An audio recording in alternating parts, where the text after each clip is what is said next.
Students, इस video में हम ग्रुप टू एलिमेंट्स के कुछ और केमिकल रिएक्शंस के बारे में पढ़ेंगे। तो चलिए शुरू करते हैं हम रिएक्शन विद हैलोजन से।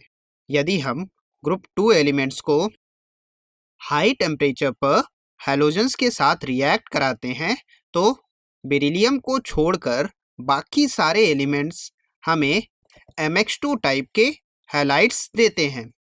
इसे हम इस इक्वेशन में देख सकते हैं। वहीं अगर हमें बेरिलियम फ्लोराइड बनाना है तो उसके लिए हम अमोनियम बेरिलियम फ्लोराइड का थर्मल डिकम्पोजिशन करते हैं।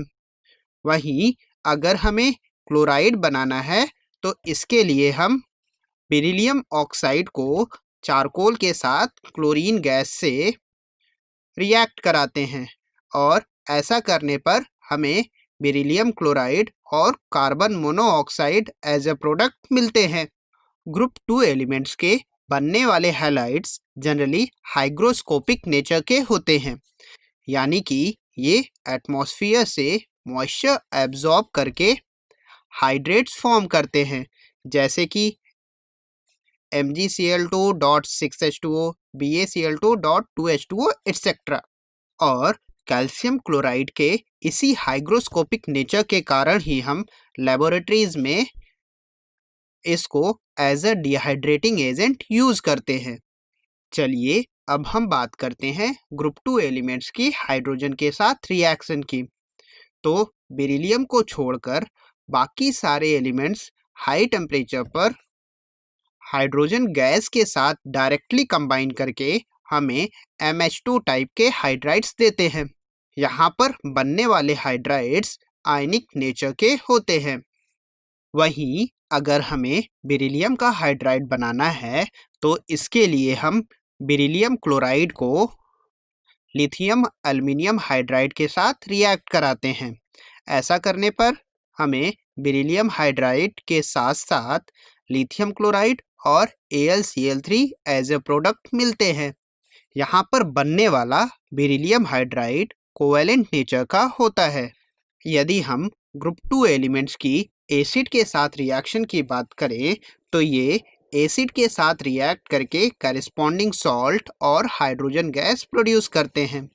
एग्जाम्पल के लिए अगर हम मेटल को HCl के साथ रिएक्ट कराते हैं तो प्रोडक्ट के तौर पर मेटल क्लोराइड सॉल्ट मिलता है और हाइड्रोजन गैस लिबरेट होती है। लेकिन अगर हम बेरिलियम की रिएक्शन कंसंट्रेटेड HNO3 के साथ कराते हैं तो बेरिलियम के सरफेस पर इनर्ट ऑक्साइड लेयर फॉर्म हो जाती है, जिससे कि बेरिलियम फर्दर कंसंट्रेटेड HNO3 के साथ रिएक्ट नहीं कर पाता है। चलिए अब हम बात करते हैं ग्रुप टू एलिमेंट्स के रिड्यूसिंग नेचर की। ग्रुप टू एलिमेंट्स के आयनाइजेशन एंथैल्पी कम होने के कारण ये आसानी से इलेक्ट्रॉन्स लूज कर सकते हैं, या फिर कहें कि ये काफ़ी स्ट्रॉन्ग रिड्यूसिंग एजेंट्स होते हैं। लेकिन इनकी reducing properties corresponding alkali metals की रिड्यूसिंग प्रॉपर्टीज से कम होती है, क्योंकि अल्कली मेटल्स का ionisation enthalpy alkaline earth metal से कम होती है।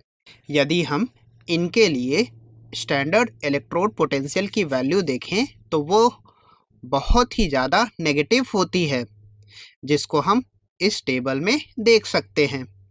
यहाँ पर आप नोटिस कर रहे होंगे कि बेरिलियम की इलेक्ट्रोनेगेटिविटी काफ़ी ज़्यादा नेगेटिव है, लेकिन ग्रुप में सबसे कम होती है। यदि हम बेरिलियम की बात करें तो Be2+ आयन का साइज बहुत ही छोटा होता है, जिसके कारण इसकी हाइड्रेशन एंथैल्पी बहुत ज़्यादा होती है, और यही रीज़न है कि बेरिलियम के लिए भी इलेक्ट्रोड पोटेंशियल की वैल्यू काफ़ी ज़्यादा नेगेटिव होती है।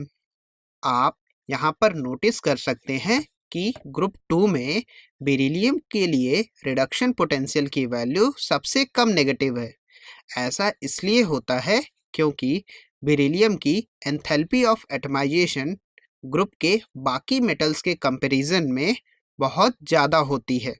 आई होप आप ग्रुप टू एलिमेंट्स के इन प्रॉपर्टीज़ को अच्छे से समझ गए होंगे।